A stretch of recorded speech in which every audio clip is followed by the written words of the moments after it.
Well, a topic for this week could very well be spiritual optimism.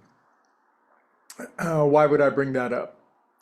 Well, I think it's a very dynamic thing that we can make operational inside of us. As we start this topic this week, I really want to draw a distinction, a clarification between, I guess, what I might characterize as cheap optimism, Pollyanna, um, vague positive thinking, and true, genuine spiritual optimism. And by this, I mean there's a certain kind of optimism, this kind of glass half full, glass half empty kind of thing, which I'm not denigrating it, but it seems to be a bit of a coin flip to me. It's as if, well, could be half full or half empty, and I'm cautiously optimistic because, the other side is it could all just go to hell in a handbasket and uh, it could all end in a minute. So I'm going to put up this whistling by the graveyard thin veneer of superficial optimism in the face of what is could well be a coin flip between something good happening and something bad happening. And I'm going to differentiate that between, I guess, what I'm calling, and I've never really called it this before. I've never really thought of this before. Sometimes I think of things that I haven't thought of before, and I find it very easy to think about that. But the reason I find this interesting is I'm really coming very deeply to understand and believe what I would call true spiritual optimism, which is it's not a coin flip, it's not a maybe, it's not a human promise, it's a spiritual promise.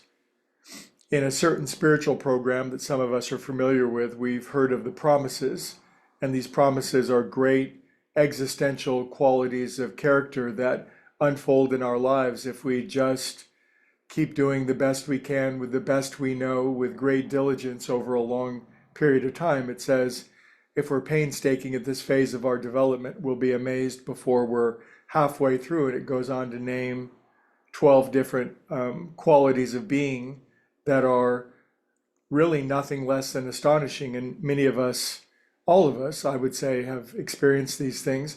We've all experienced these unfoldings of miracles and glories. We've all been raised up out of impossible situations. We've all had turn of events, kismet, serendipitous happenings that blow our minds, and we're not done. This is continuing to unfold. And so this sense that no matter what is going on in appearances, that the miracle is unfolding and it's getting ready to burst forth in ways beyond our wildest imaginings, exceedingly abundant, above and beyond, limitless and immeasurable, the great love of God. I was looking at my little timer ringer, and it occasionally flashes quotes across the screen. And today it just kept flashing, all you need is love, John Lennon, all you need is love. It just, every time I looked over, that was the quote that was popping up.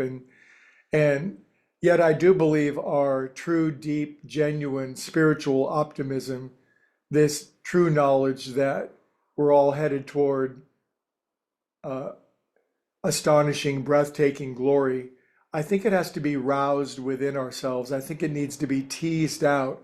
I think it's a dormant faculty, not certainly for us, because I know all of us are practicing it the best we can.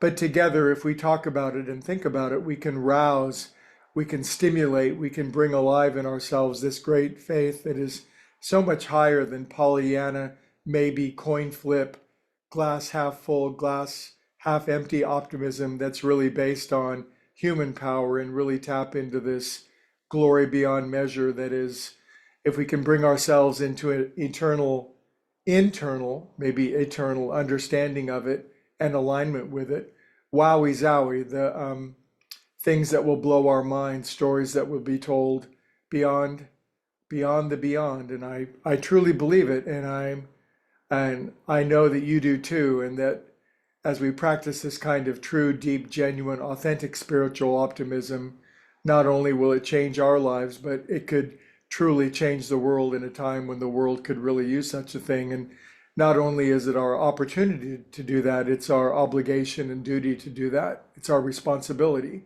Anyway, that's the topic this week. I hope you find it groovy. I'll see you all tomorrow.